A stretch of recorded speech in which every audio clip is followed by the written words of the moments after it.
Bonjour. Nous sommes donc au dernier mois du premier semestre de l'année 2025. Je souhaite donc qu'on puisse utiliser ce mois pour commencer à réfléchir aux perspectives du deuxième semestre et voir qu'est-ce qui a marché dans nos administrations et qu'est-ce qui n'a pas marché. Et comme vous le constatez, ce matin donc, nous venons donc de monter les couleurs avec l'hymne de la Confédération, ce qui est encore un pas que nous effectuons dans notre union. Ce qui n'est pas sans difficulté, parce que l'unité est dure, surtout en Afrique. C'est difficile de s'unir. Mais c'est la solution, il faut qu'on s'unisse. Petit à petit, l'AES poursuit son bonhomme de chemin, malgré toutes les difficultés, tous les défis devant nous.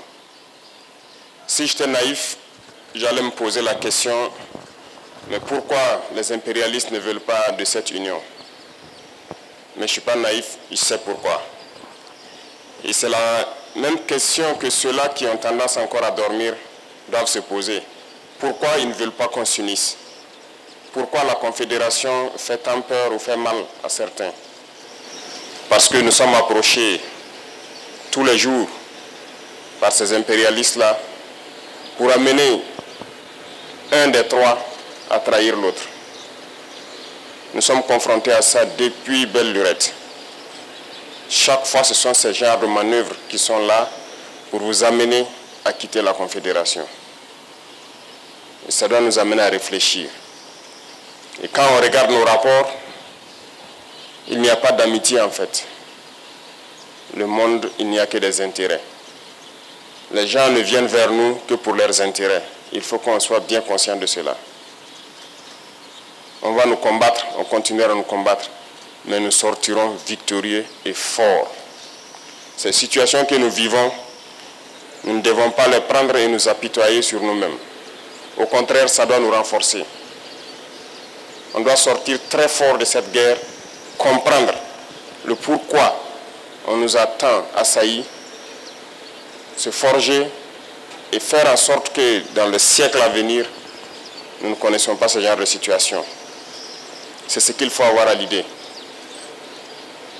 Donc j'invite tout un chacun à redoubler d'efforts parce que le Burkinabé est connu comme quelqu'un de très courageux, très travailleur, très résilient.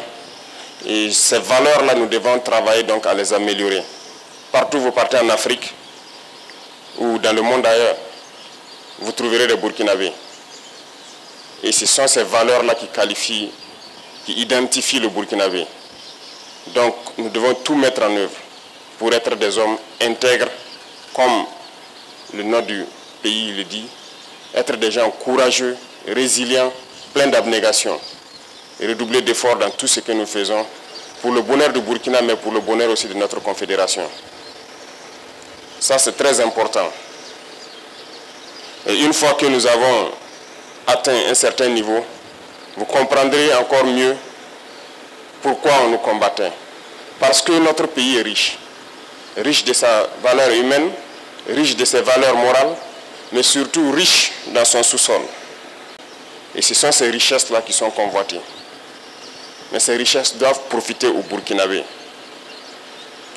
Rien n'a encore commencé en termes d'exploitation des ressources naturelles et de rétribution donc, au niveau des masses populaires.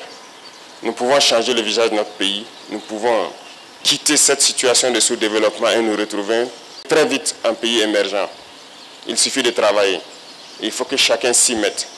Autant les combattants se sacrifient au front, il faut que dans l'administration, nous arrivions à nous sacrifier aussi.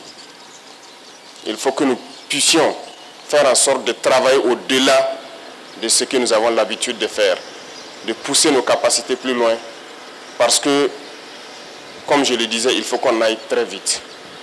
Et c'est en allant vite qu'on peut surprendre ceux-là qui cherchent à nous diviser, ceux-là qui cherchent à nous maintenir dans notre situation de pauvreté. Le Burkina n'est pas pauvre. Je vous le dis, je vous le répète, on est très riche. Et c'est ça notre problème majeur. C'est pour cette richesse qu'ils ne veulent pas qu'on puisse d'abord connaître qu'on est riche et pouvoir exploiter nos richesses. Et au-delà du Burkina, le Sahel tout entier est riche, immensement riche.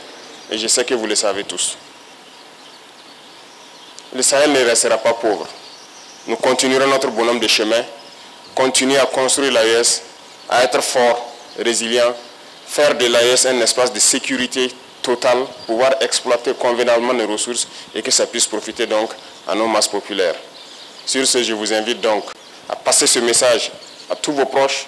Il faut se sacrifier ici à l'arrière dans les bureaux pour pouvoir soutenir ceux qui sont au front. Donc je vous souhaite très bonne semaine, très bon mois de juin et très bonne fin du premier semestre.